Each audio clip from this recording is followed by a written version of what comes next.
For our interview today, I'll be asking a series of questions about your experience with disability activism in Utah. We'll have an hour for our interview, so please feel free to share stories in as much detail as you can remember. Okay. How long have you been involved in disability activism in Utah? Well, in one way or another, probably almost 50 years, if not that long.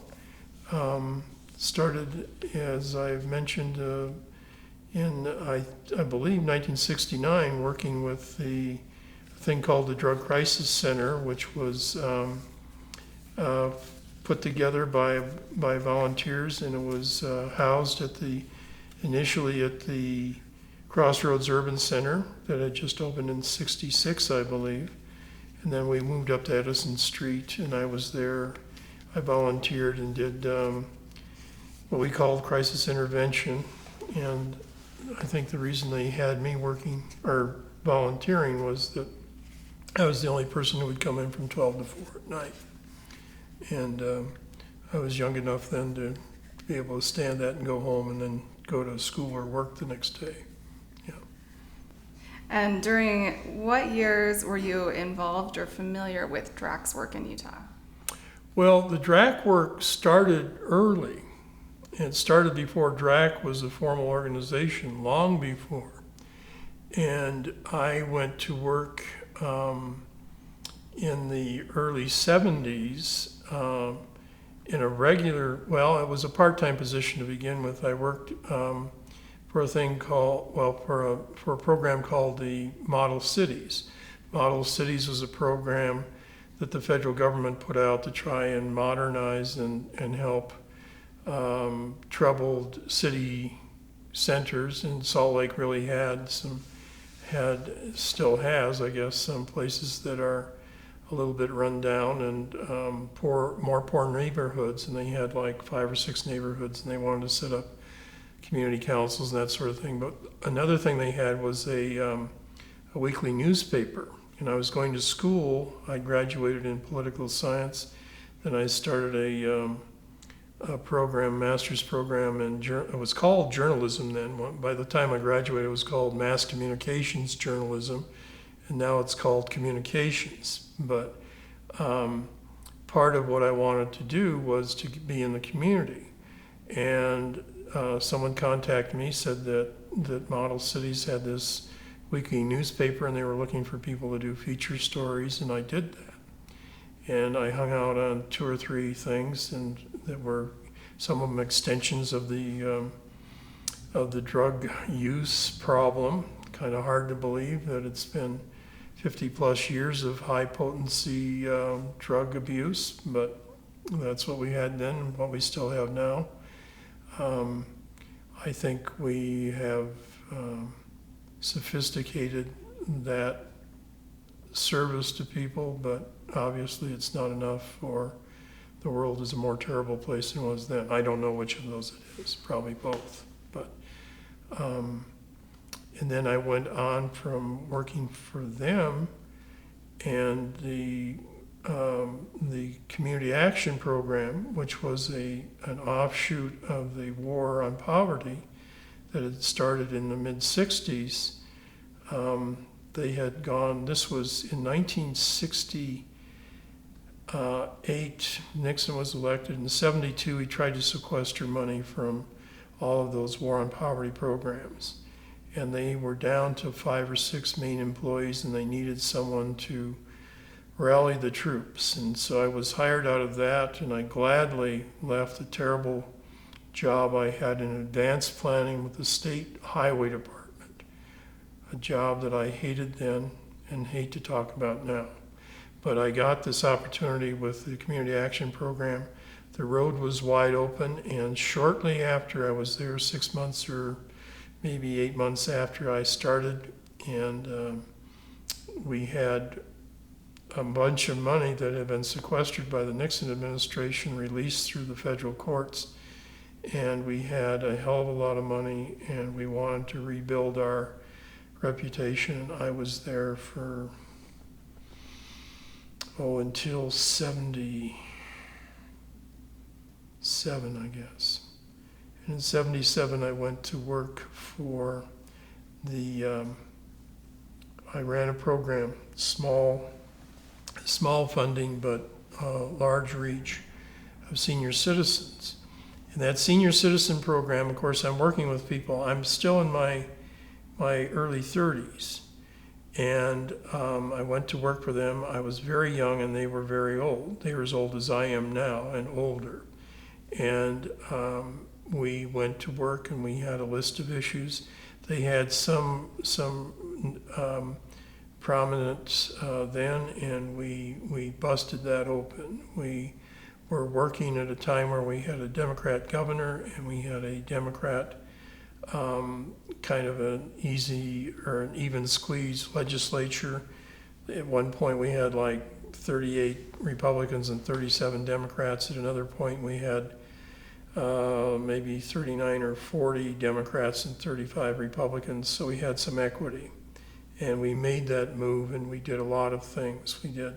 And we worked on disabilities. That's when they started the disability program that was meant to help see if there were programs that disability people needed.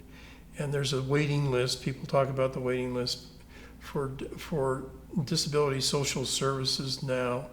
It was started then, and it was to try and amplify the need and prioritize the need, which was ridiculous. I mean, there was never enough money for years and years. I think the spending is is better now, but the needs are still very prominent. But all of that started in the 60s and the early 80s. I was there. I was there from 77 through 82, and I was still trying to finish my journalism program that I'd started, 7 years before. And I left that, and I took a job as a fill-in journalist in Lander, Wyoming. And I did that for off and on for the better part of a year, and then I came back and I went to work for Crossroads Urban Center. That was the first time I worked for them. And I worked there for about 2 or 3 years, probably 2 years. And then I had been really active working with utility issues, and I knew that issue really well because it came out of our senior program. It was one of our main issues. Gas and electric rates and then telephone rates were going up dramatically. They didn't have any real community contact for the what is known as the Office of Consumer Services. It still exists. We're proud of the tradition. We're not especially happy with the Jim Jammery that goes on with the current director, but that's, maybe that's a personal preference. I don't think so. I think she's quite nuts. But and you can print that all you want if you want to. But the point is that tradition has been there. If you're thinking about how we serve senior citizens when we had a senior program, like I can remember we had 2 volunteers that came to us through a federally funded short-term 1-year employment program, and we renewed those people for another year, so we had them for 2 years. 2 women who were very good, and one loved to work the legislature, and she went up. And out of nowhere, she grabbed this issue on hearing aids. And hearing aids were a terrible racket. And she knew it, and her family knew it. She was from New York, upstate New York, and she was very, very good at bringing people together. And she put together a coalition of users. And they went to the legislature and said, hold on just a minute. We know you want a license for the first time in Utah, hearing aid dealerships, but we have some problems with what you have in your legislation. And it was just kind of a rubber stamp thing. By the time they got finished, they had doubled the language in the law. Sometimes it's good, but sometimes not. And they came up with what was the initial licensing for hearing aids. It's still kind of weekly run if you really want to look at what's in the paper every Sunday, and you can hear forever if you buy one of our hearing aids. But it is better run than it was, and than it was unlike some of the things we worked on where people were really violently opposed to what we were working on and what we wanted to accomplish. I think some of the dealers were more than interested in seeing some of their fellow dealers brought into some kind of a governed operation, and that was something that really served a lot of people.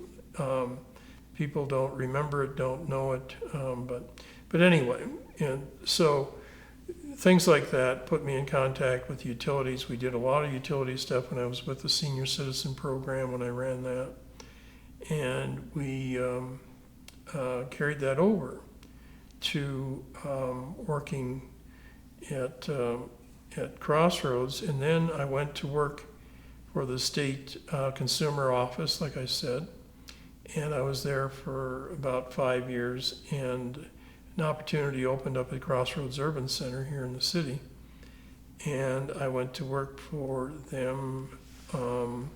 We had 2 or 3 grants.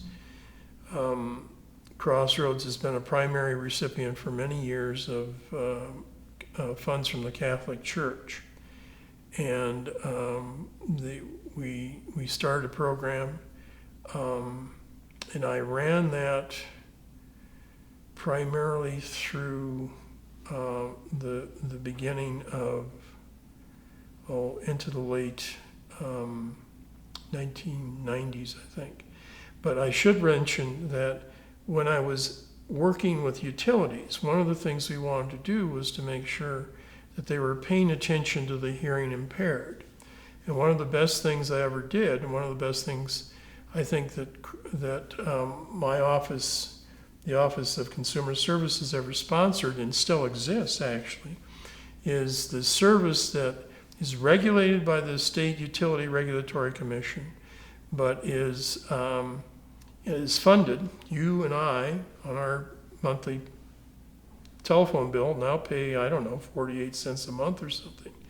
That money all goes in to fortify the equipment and the program that serves people with hearing disabilities and sight disabilities as well. A lot of people don't know that the blind can get served that way. I mean, they do a good program in some ways in terms of notifying people of what kinds of equipment they can get, what kinds of training there is. They have a professional communications company doing it now. For 10 or 15 years, they had a company that was run by one of the state hearing impaired associations. And they did a good job, and it really got to be too big, and the people who were running it got to be too old, frankly. And they wanted to pass it on, but they didn't want the problem of the governance. But it's a big deal. You can go in and get hearing assistance from any qualified dealer, and the dealers that'll be paid for out of the state program. And I don't know how many thousand people it serves, but it served a bunch of people when I was there, when we were still setting it up. And I'm just more than pleased with those accomplishments that I had as a consumer advocate there. Then I went to work for Crossroads Urban Center, and sure enough, we had one of the people that I had been in touch with a little bit was Barbara Toomer. There were other people who, in my senior program and in the work I had done with the utility end of things, we met a lot of people who were older and were having problems paying their bills or getting the service they needed, just as it is today. And we made, as part of our program, we were supposed to be working on neighborhood issues, but the disability thing kept coming up. And really the primary thing I think we worked on, in addition to services to older people, was disability access. That was, I can remember one of the first real things that we did, at least as far as I remember it. we did several things. I should talk about, some of the things I did sub rosa. We set it up so that Barbara Toomer ran a Catholic-funded program out of the Crossroads Center. This was between 85 and probably 89, 85, 86, 87, 89. They used to give 3-year grants, and I think she lasted almost 4.5, 5 years in that. But in that time, we did a lot of stuff back and forth with the disabled community. She was a disabled person. She would come talk about utility issues. She would be in her chair with, in her assisted chair, and she was very articulate and very convincing and non-threatening until she was threatening, and then it was different. But we made a lot of progress, and I would trot over from the building over, again, just around the corner from, I always want to say Sam Weller's. It actually was just around the corner from Sam Weller's then, before they moved to Trolley Square. And I would come over to Crossroads. I'd walk over the 2.5, 3 blocks, and I'd come over and talk to Barbara for a half hour, and I think Glenn was the director by then. And we would go through it and discuss what the strategy was. And we were very good at working people in as commentators on things. The hearing assisted program was probably the best example. But we also made sure that disabled people who really needed the assistance were part of that. One of the most significant things I can ever remember advocating was we were trying to talk to people in Logan and in Cache County in that part of northern Utah about this program, about the hearing assistance program. And we went up there and we had a special, nobody knew who we were. And frankly, the guy who was the senator there and was defeated, thank God, a few years ago, I won't mention his name, but anyone who knows the politics of Utah would know this guy, and he was, Mr. Budget Mind, and he wasn't going to support anything, and we didn't want to have his people paying another 20. We were actually looking for 25 cents on everyone's phone bill. That was a big non-conservative thing to try and do in Utah at that time, and obviously we were successful. But we weren't successful in his venue until, we were in this, I can't remember, we were in Logan. We were having this meeting, and there were several older people sitting in the back. And this one woman got up and said, "I'd like to say something. I'm so glad that someone's here who knows something about the issue." And of course, we're acting like we know about the issue. We know nothing, except that it's a need. And she said, "My father's here, and he's in his early 80s, and he's been deaf all his life, and he's never learned to speak properly. He's never been educated. He doesn't know sign language. He doesn't know how to communicate with people, but I want him to say hello to you." And he got up, and it was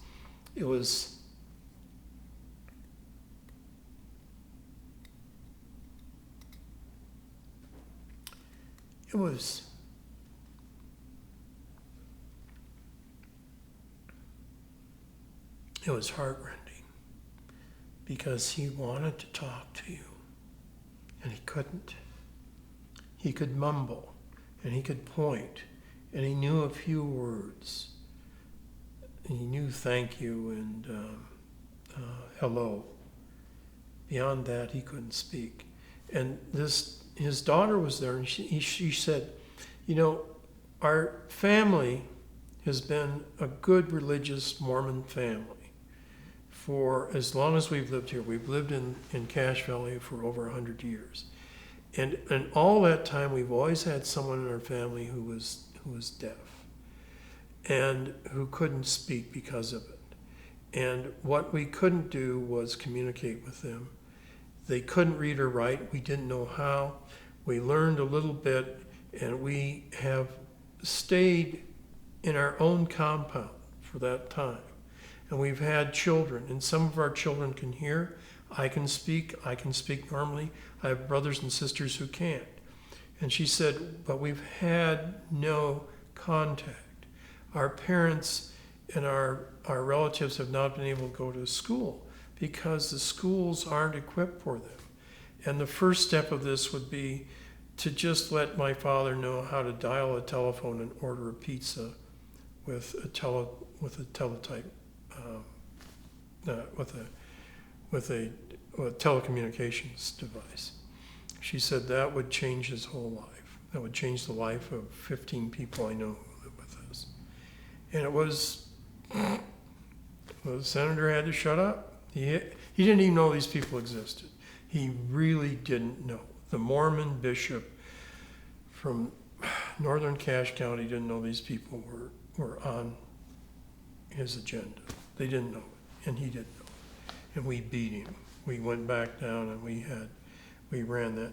But anyway, so to continue the contact thing about disabled people, we had the contact with Barbara, and then she wanted to do something else. I can't remember what it was. And it was time, the money for the program that she had, and the Catholic grant ran out, and some of the other smaller assistance grants ran out, and there wasn't any kind of other money. And she, as I recall, wanted to move into something else for a little while. And I gladly left the state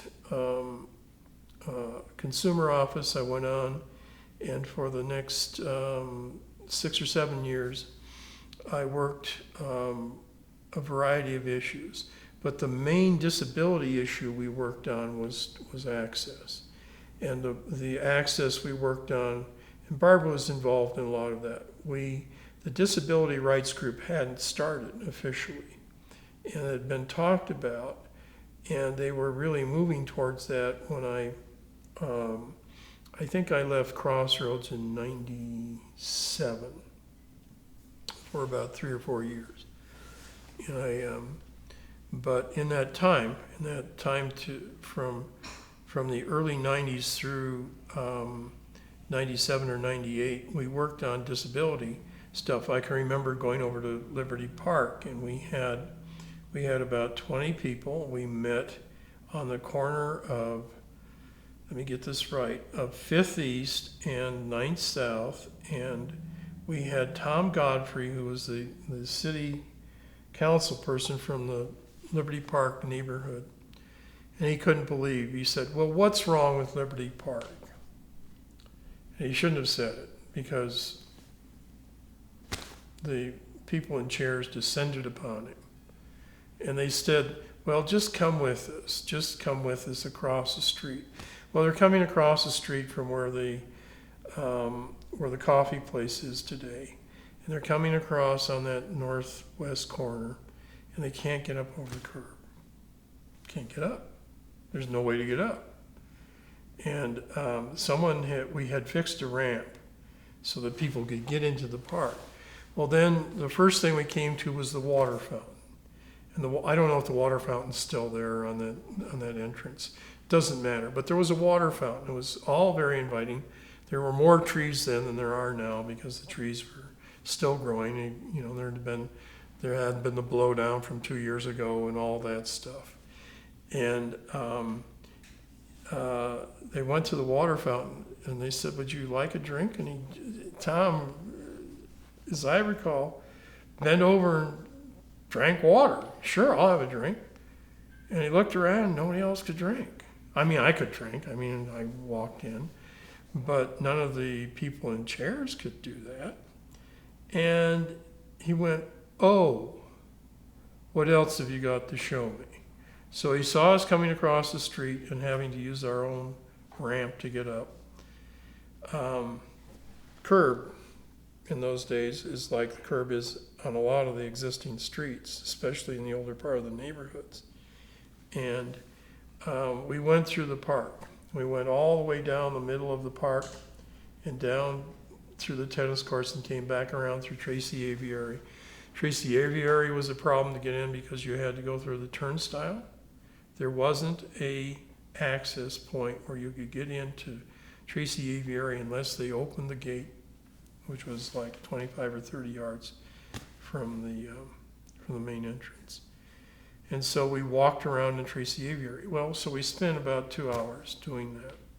And that lit the fire under Tomboy.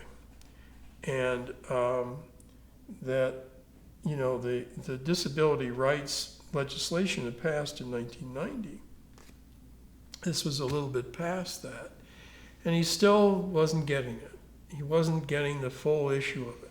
He was an educator, so he came from schools, and I think he had something to do with disability hearing, I'm not sure. And he still didn't get it. And he wasn't a mean person or an uncaring person, he just didn't have any exposure. And there had been a lot of sincere advocacy that had gone on. And Barbara Toomer had started, I think what she wanted to, as I'm recalling now, what she wanted to dedicate herself to was the national effort. And she tied up with the folks from Denver, and she'd been to a few national, and she prided herself on getting to DC or to some other site twice a year. They would go in the spring, they would go in the fall, and they would have 30 or 40 or 50 people, and they would demonstrate. And they would go to the Department of Defense building, and they would say, we want to come in and talk to the soldiers. Well, of course, they're not going to let them in because security. And so they would not go away. They'd just stay overnight. And then someone would find a door that was opening down the other side of the building. They would jar the door open when the people were coming out, and then all of them would go in, and they'd be in the lobby. And that sort of thing went on. And it played back and forth. And as I was leaving Crossroads at that point, it was starting to pick up. And I was working with the environmental conservation organization here in town for that 2.5 years or 3. And she had organized people in such a way that there was a lot more articulation, and that started the disability rights thing. And I think I was the director for 1 year of that first year. We got a major grant from the Presbyterian Church that started that and gave us enough money to rent space on 13 South, just off of 300 West. And we had the front office of a locker, a food locker company. They would put in the food locker, and then they would supply you with the goods to freeze. And so we had the front office, and it was always a little cold in there because they had the other. It was hilarious, but the rent was cheap, and they hadn't had many tenants, and they had fairly decent access, just normal access from the parking lot. And that was my last formal connection with the Disability Rights Action Committee. Although we did many things over time, and and it's really been more or less its own independent organization for, I guess, going on 20 years or 20 plus years, 22, 23 years. We started in 91, incorporated as a 501c3 in 1993. Yeah. Yeah. So, and then I went back to work for Crossroads, and I've been there now for 18 or 19 years again. Yeah. What can you remember about that year you served in the director position? I can remember that it was the first time a lot of people had been asked to be in an organization because they had been isolated. Isolation is what I remember. And some of the guys were together. I mean, some of the men, they knew each other, and so that was an element.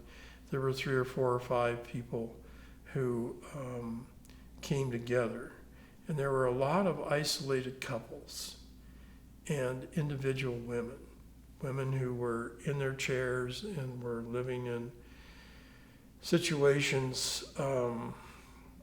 There were, the variety was amazing. Some people were, I guess you'd say, semi-institutionalized. They wanted to come out, and the people taking care of them wanted them to come out. They weren't holding them off. They just really didn't know where to put them. I think the quality of care and the awareness of care, caregivers is better than it was, but it's still pretty dismal if you're caught in, if you're a typical disabled person, you've been disabled most of your life and couldn't work and qualify for regular Social Security, so you're on SSI. It's been a hellacious thing forever. There's not enough money. We could always find people who were like the 10 or 20% who had some kind of individual income, independent income. And they were the people that, that gave us a little more mobility than we would have had otherwise. As I recall, we didn't have any transportation. So everything we did, we had to line up for people to either get on terrible public transportation then. It's much better. One of the things that did come from this whole struggle going back 25, 30, and 40 years is the transit system sucks when it comes to getting people from place to place. And Barbara and Drac really were the driving force, the ultimate force in getting the UTA to do that. When we first started working with UTA, I had become a disabled person myself for about 2 years because I'd broken this leg and I'd ruptured all of my ligaments. And so I went through a full reconstruction. And I've reconstructed the knee since then again. And it was the most laborious time I've ever had in my life because I first of all had to rebuild the knee. I had to be told and convinced that surgery was necessary. I had no idea how difficult that would be. I actually had to have a second operation because the first one left me too scar-bound. I had to have a second procedure, as they called it, to bust the knee open. So I started all over again after about 6 or 8 months of really intense therapy. I mean, you go about 3 months. The thing that I went through in the early 80s, I had a good surgeon. He's still doing it, but I think the physical therapy I got wasn't as good as you can get now. I went through that. I was really active, outdoors active, and all that came to a stop.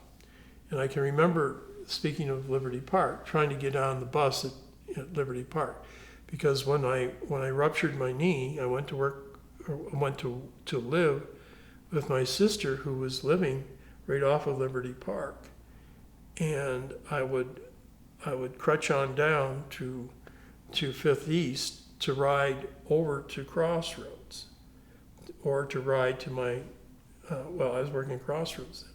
So I would get on the bus, and the buses would come by, and sometimes I'd have to wait for the third bus to either let me try and climb in the back door, which had 2 less steps, or to let me crawl on the front door. And I had bus drivers who'd look at me like they'd been, kicked between the eyes and say, "I don't know what to do with you." And I said, "Well, let me on the bus." And my leg was all stretched out and in one of those mechanical casts. And I was, I just didn't have any flexibility. I was still learning. And I had to use the damned bus to to get up to my therapy at Holy Cross Hospital. And I could do that fairly well coming from downtown, but getting back down to Liberty Park was a hell of a mess. And I went through that for the better part of a year with the crutches, because like I say, I had the false start for about 6 months to 8 months, and I had to have it redone, and then it was another year and a half, and it was probably 3 years before I got my full operation back on my knee. The operations kept coming. So I had that experience. But we did some good things over the time we had. And I think in the early 90s, one of the things we did was, for whatever reason, I think it was because the Clinton people were there, still in office, and we worked to get Social Security to pay attention. And that some of that was an offshoot of what the disability rights national advocates were doing too. And so we applied for and got a large grant of, I think it was $50,000 for 2 years, to put people outstation them for people to come in and apply for SSI, like to come to Crossroads or to come to different locations. Some of the locations worked fairly well and some didn't work very well at all. And everything we did demonstrated for us that about 20% of the people had some kind of transportation that they could provide for themselves. Another 10% had somebody who would bring them, somebody who was a family member who was dedicated to helping them. And better than 50% of the people really were isolated. They were terribly isolated. And so one of the big things that we accomplished was to get UTA convinced. I'm forgetting who some of the dums were who worked for UTA. But I can remember early on that we had one session, and I can remember that Barbara was involved, and they were meeting at one of the little motels downtown, right off of 6th South. And it was a regional transportation experts conference. So there were maybe 50 people attending. What year would this be? Oh, this was probably early 90s. And I'm thinking this is probably late 80s. And what we did, because DRAC didn't exist then, Barbara was the main link to the neighborhoods, and it was one of the first real organized things we did. But it was all about transportation, and it was all about bringing people in. And so we had people coming in through the freight entrance, which was the typical place to come, and then we had 4 or 5 people who wanted to go through the double doors in front, that you had to force this way and then enter a single door after that. Well, of course they got jammed in there. And while some of them may have been able to manipulate those doors any other time, this day they didn't want to manipulate the doors well. They wanted to be caught and demonstrate that that was a problem to get into the motel. And the motel had 4 stories on it, and there was one elevator, and you got on the elevator, and if you could get your chair on the elevator, it was the only thing you could get on the elevator. And so we went there. I think it was a 3-day conference. It was really quite unusual that way. It was Friday, Saturday, and Sunday. We went down on Friday and had the confrontation with them, and they didn't respond. So we went back on Saturday, as I recall, and we busted them up. And they went crazy. And a couple of people got pushed down. A couple of the advocates, this little woman, got pushed down and fell and immediately became disabled.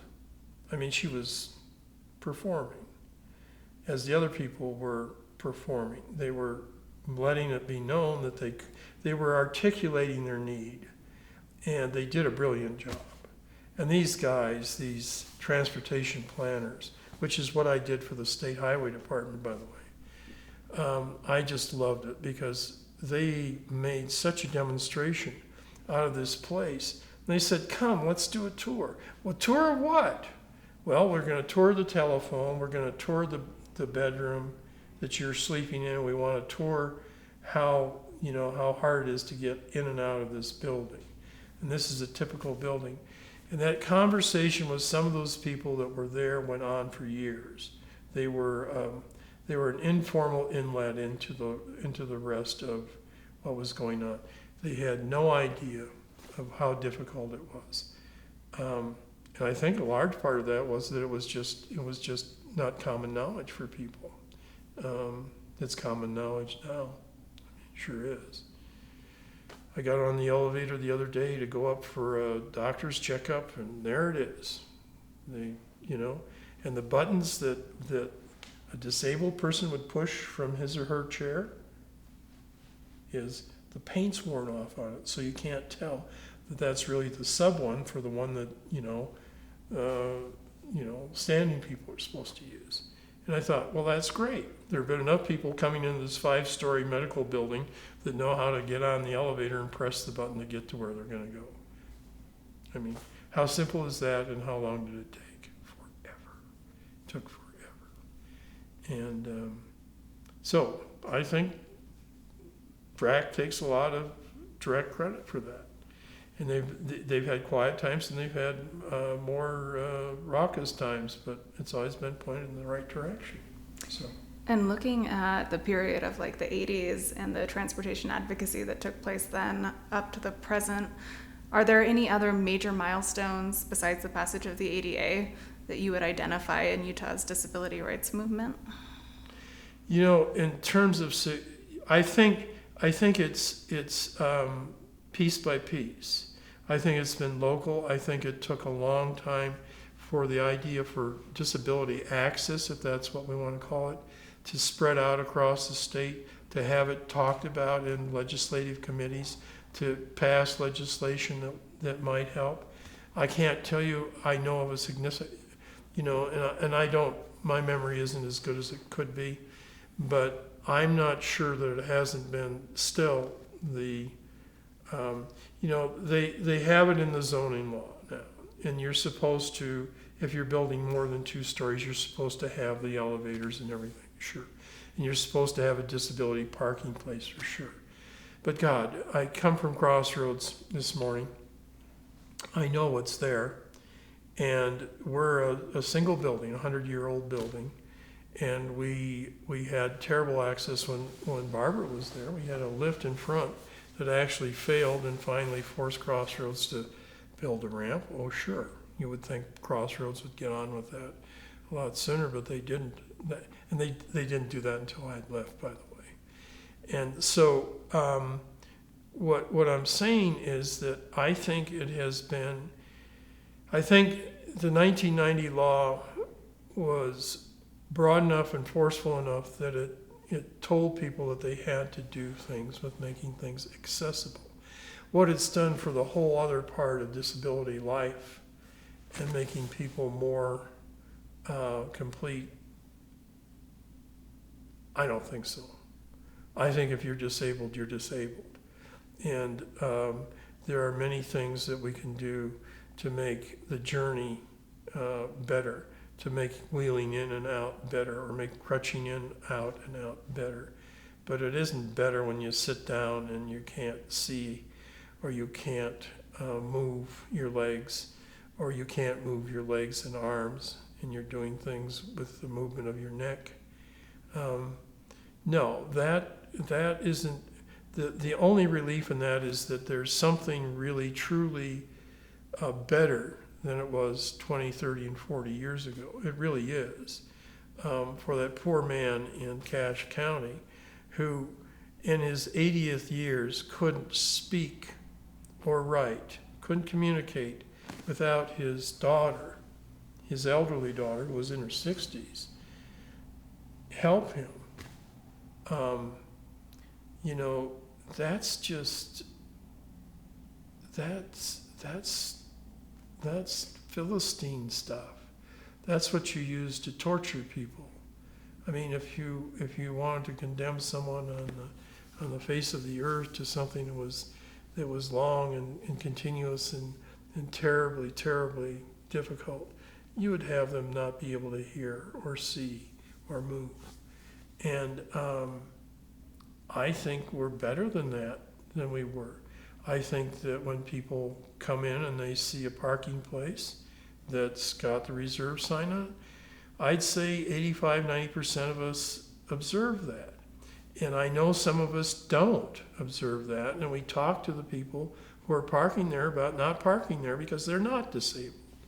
And they say, well, gee, I'm just here for a minute. And you say, well, you're maybe taking a minute from someone else. And there's only one spot. I can think of a spot in Foothill Village that's right down at the end of the row, right down from the grocery store. And it's in front of all the shops that are down from the grocery store. And it's all on that same plaza level. And there used to be a guy who ran the store that the disability parking slot was in, and he'd always park his damn car there. And I came by one day, and someone was bitching him out about it. They were really giving him a terrible time, and I never saw him park there again. But I mean, she was.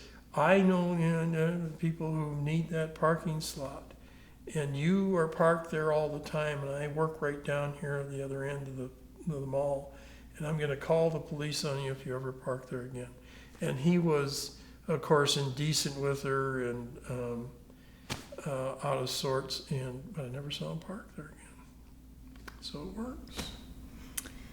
Well, I've got a bigger picture question for you. Yep. I'd like to talk a little bit about what it's like to work within a movement where so many people have different disabilities and different life experiences. From your perspective, what is it that brings everyone together in the disability rights movement or within a specific organization coming from such different backgrounds in disabilities? Well, you know, it can be either way. And usually it's either way.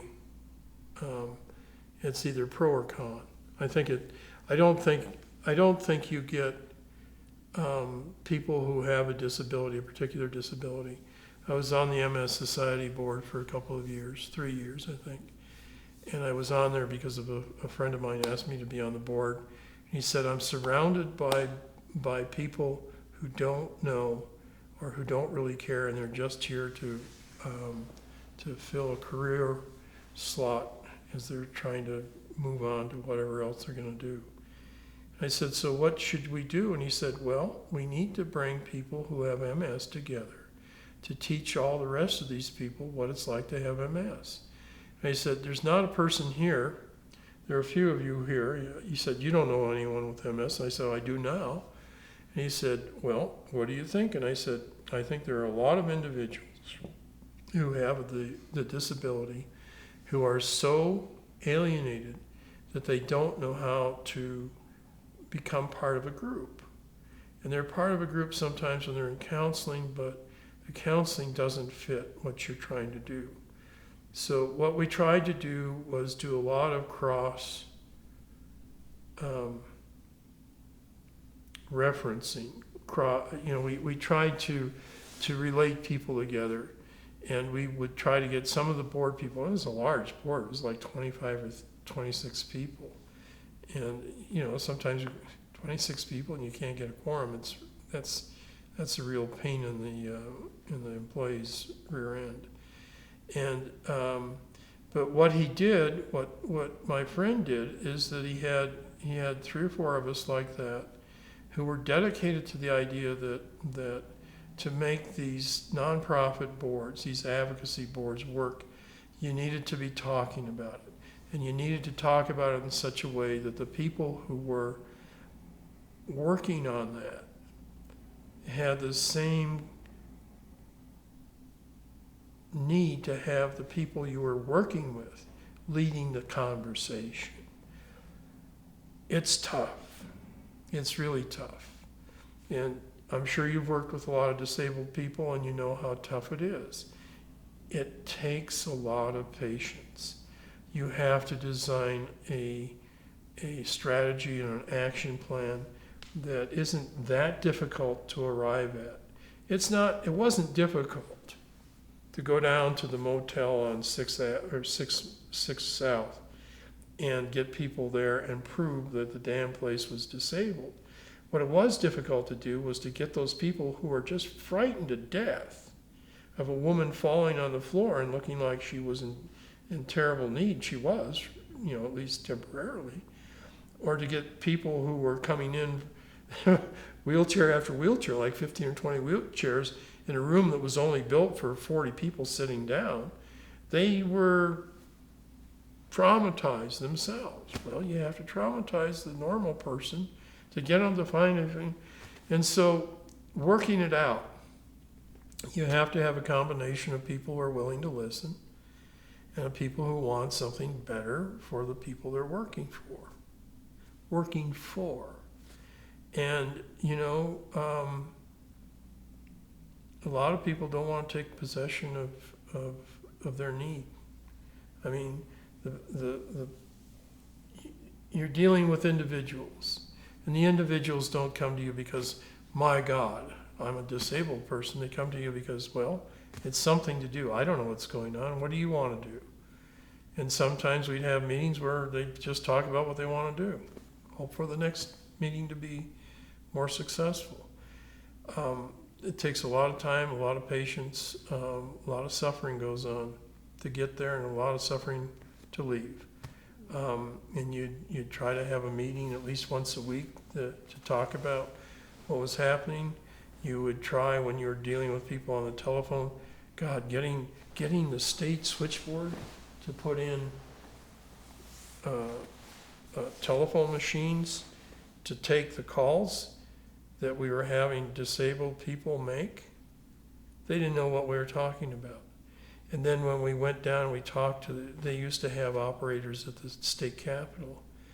And we went down and we talked to them and their 3 assistants, and we had people there who used the machines and they demonstrated. And we had them heart and soul. But it's exposure and it's tenacity, it's hard work, never ends, and you get the full scale of human existence. You get people who are just they're disabled, but they're bristling with energy. Where it comes from, I never knew.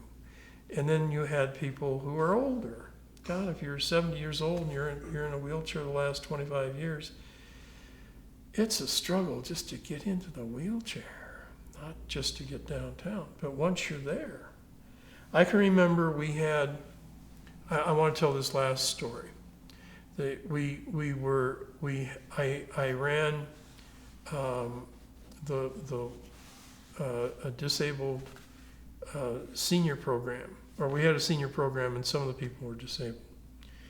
And we wanted to meet with then Senator Bennett from Utah. And we'd been working with him in Washington, but we'd never gone to see him at his office. And we said, why don't you come downtown from your office? It's only 2 blocks away. And we had this building on First South that the Episcopalian Church had bought. And it's now a high-rise. But the Episcopalians made it available for offices. So they had meetings in there, and you could bring people in. But it still wasn't very accessible. And Senator Bennett and his staff had been talking to us about disability stuff for 10 years. And he still didn't get it. Honest to God, it was the most stunning thing. And everyone was amazed at how the communication had improved. He came late. He came in. He couldn't find a parking place. And when he couldn't find a parking place, he found a parking place. Then when he came in the back door, he had to dip down because he was so tall. Really? that door makes you disabled because you can't come through it, we said. And he said, well, yeah. And then he came down the ramp. It was built on the hillside over there on First South and Third East. And he came in, and we said, we want to go up and down the street here. He said, well, it's snowing outside. He said, well, you can see all the tracks of the people who came from, from the senior high-rise over by the Salt Palace. They drove over in their chairs. Their electric chairs to get here.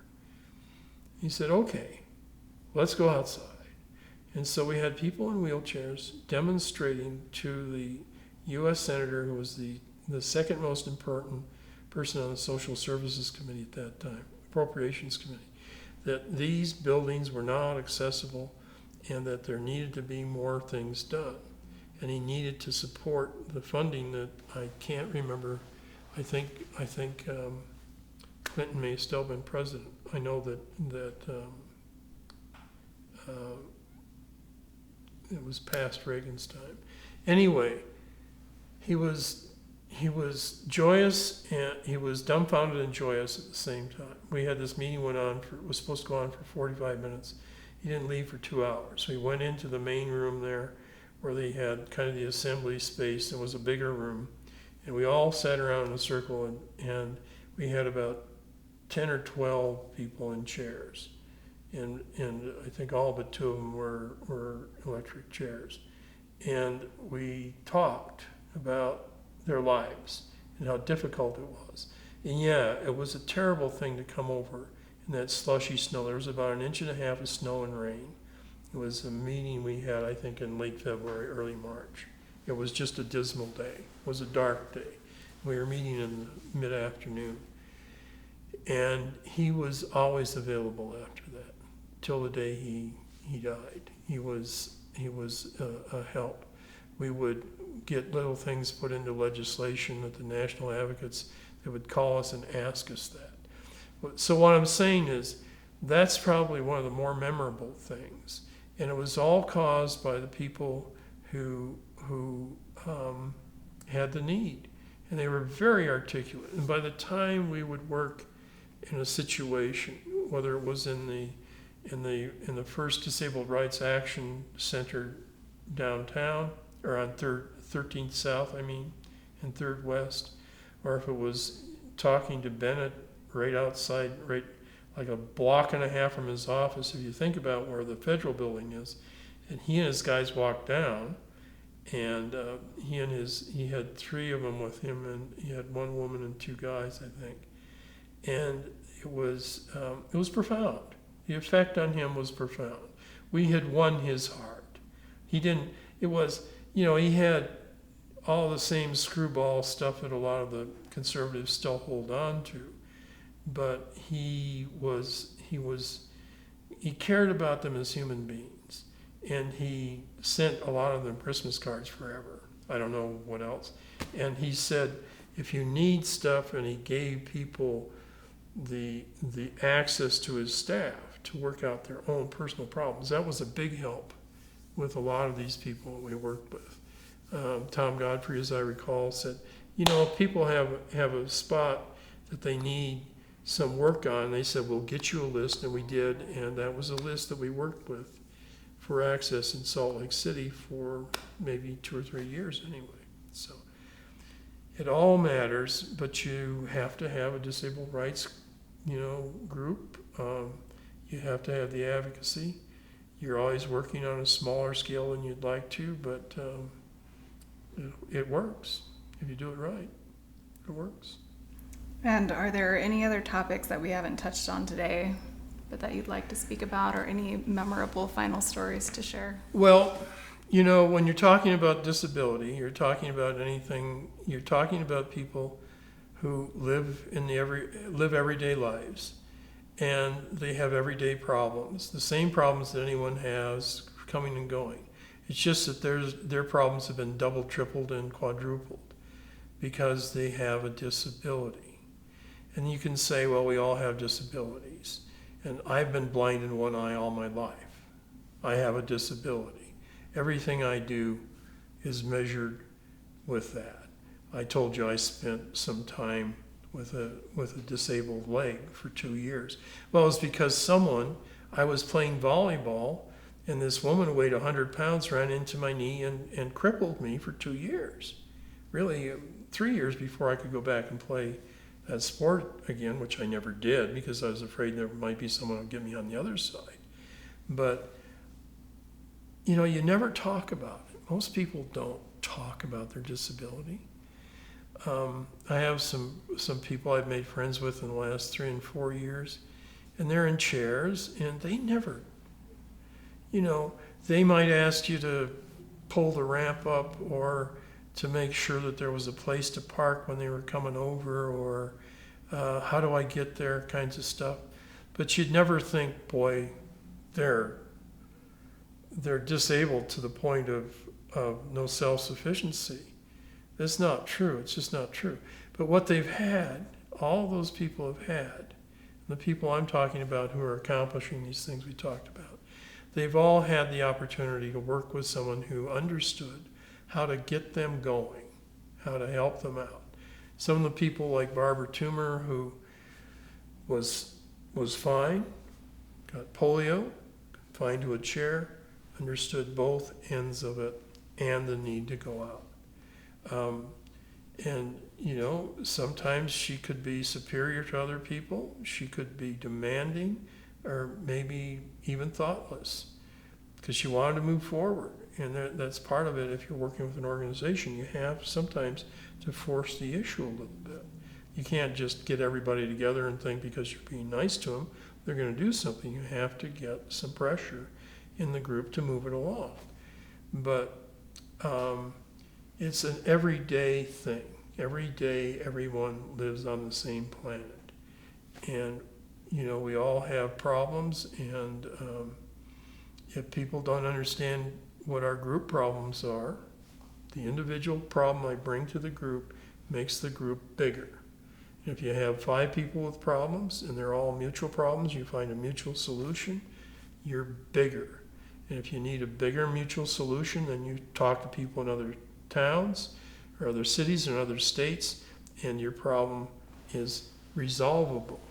Right now we're dealing with people, this end of this month, there will be a lot of disabled people in the country who have their power shut off or lose their homes because they haven't been able to pay rent over the last 8 or 9 or 10 months. And it's going to be a hell of a thing. But we'll see that some of those people are together as disabled people who are arguing, well, what the hell do you want us to do? Are you going to put us out on the street? Well, some of them will be on the street. And there'll be a whole other new, God, what are we doing with ourselves? What kind of a society are we? And the demonstration will go on and on. It's human suffering and it will never end. But you can make it better. Well, thank you.